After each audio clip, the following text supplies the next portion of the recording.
बिस्मिल्लाहिर्रहमानिर्रहीम, अस्सलाम वालेकुम। Welcome back to my channel guys. कैसे हैं मेरी प्यारी प्यारी सी ऑडियंस। मैं उम्मीद करती हूँ कि आप सब लोग बिल्कुल ठीक ठाक होंगे। तो यहाँ पर मज़ेदार से दाल करेले की हम लोग रेसिपी बनाने जा रहे हैं। उसके लिए सबसे पहले मैंने हाफ़ केजी जो है ना वो करेले लेके इनको इस तरह से बीच में से कट लगा के इनके जो है ना सबसे पहले इनके ऊपर से छिलके रिमूव किए हैं और इनके सीड्स को रिमूव कर दिया है। तो यहाँ पर हमने इनको इस तरह से बारीक बारीक जो है ना वो काट लेना है। इस तरीके से मैंने काट लिया है। इनको नमक लगा कर रखूँगी आधे घंटे के लिए। उसके बाद जो है ना फिर हम इसको बनाना स्टार्ट करेंगे। तो दूसरी तरफ जो है ना वो मैंने चने की दाल लेके उसको 2 घंटे के लिए भिगो दिया था और अब उसको मैंने यहाँ पे ये देखिए बॉयल करने के लिए रखा हुआ है। इस तरीके से हमने उसको जो है ना वो चने की दाल को बॉयल कर लेना है। और दूसरी तरफ जो है ना वो मैंने एक प्यारा सा पैन लिया और पैन के अंदर जो है ना थोड़ा-सा हमने ऑयल डालना है।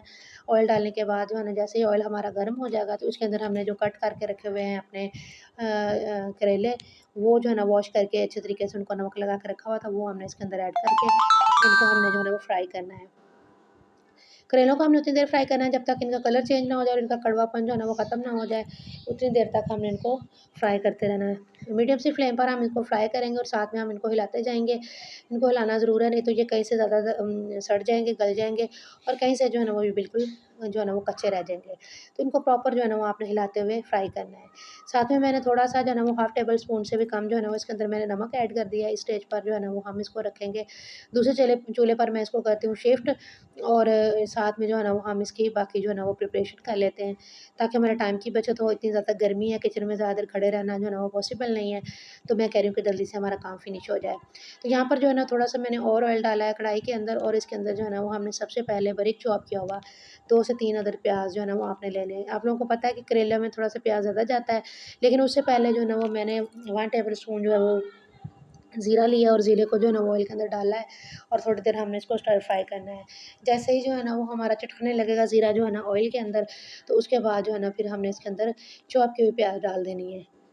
तो जैसा कि मैंने पहले भी बताया कि करेले जो बनाते हैं तो उसमें प्याज़ थोड़ा-सा जैसे हम लोग आम नॉर्मल हंडिया में डालते हैं सालन में प्याज़, तो वो थोड़ा-सा ज़्यादा डलता है करेले में। उतनी देर में जो लोग मेरे चैनल पर न्यू आए हैं जल्दी से मेरे चैनल को सब्सक्राइब कर लीजिए और मेरे वीडियो को आगे लाइक और शेयर ज़रूर कर दीजिए अपने फ्रेंड्स और फैमिली मेंबर के साथ। बहुत सी रेसिपीज़ हैं मेरे इस चैनल पर करेले वगैरह की, कोई भरे हुए करेले, कोई दाल करेले, कोई कीमा भरे करेले, कोई जो है ना वो प्याज़ और बेसन के करेले, बहुत सारी रेसिपीज़ हैं। तमाम रेसिपीज़ को देखने के लिए मेरे चैनल को जल्दी से सब्सक्राइब कीजिए, ताकि मेरे तमाम न्यू आने वाली वीडियोज़ का नोटिफ़िकेशन आप लोगों को ईज़िली जल्दी-जल्दी से मिल सके और आप लोग जो है ना वो मज़े-मज़े की रेसिपीज़ मेरे चैनल से देखिए और उनको ट्राई करें। बहुत सी रेसिपीज़ आपको मेरे चैनल पे बेकिंग वगैरह की, केक की, हर किस्म की जो रेसिपी है ना वो आपको मेरे चैनल पर जूसेस की, हर चीज़ की मिल जाएगी। आपने विज़िट कीजिएगा चैनल को लाज़मी।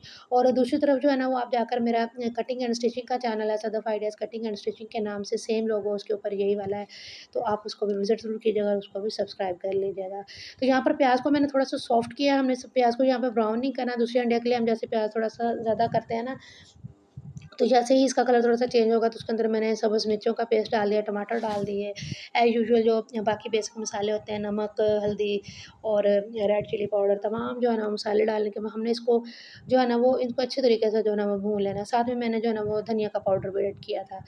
तो यहाँ पर जो है वो आपने जो है ना बॉयल की हुई दाल जो छलनी की मदद से निकाल के आपने उसको इसके अंदर ऐड करते जाना है। तमाम दाल जो है ना वो आपने इसके अंदर ऐड करके आपने इसको थोड़ी देर के लिए भूनना है।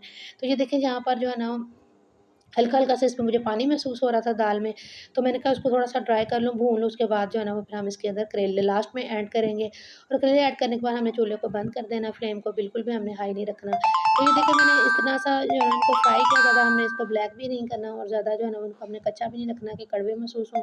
तो नॉर्मल सी जो है ना वो करनी है फ्लेम और नॉर्मल सी फ्लेम पे हमने उसको थोड़ी देर जो है ना वो हिलाना है, उसके बाद हमने इसकी फ्लेम को बंद कर देना है। तो मैं उम्मीद करती हूँ कि मेरी आज की जो रेसिपी है ना वो आपको मज़ेदार सी अच्छी-सी लगी होगी। इसको आप कर लीजिए, उसके बाद डिश आउट। तो ये है जनाब हमारी रेसिपी की फाइनल लुक मैं आपको दिखा रही हूँ। तो दुआ में मुझे आप लोग ज़रूर याद रखा करें, अपनी दुआओं में मुझे आप लोगों की दुआओं की ज़रूर और ज़रूर ज़रूरत है।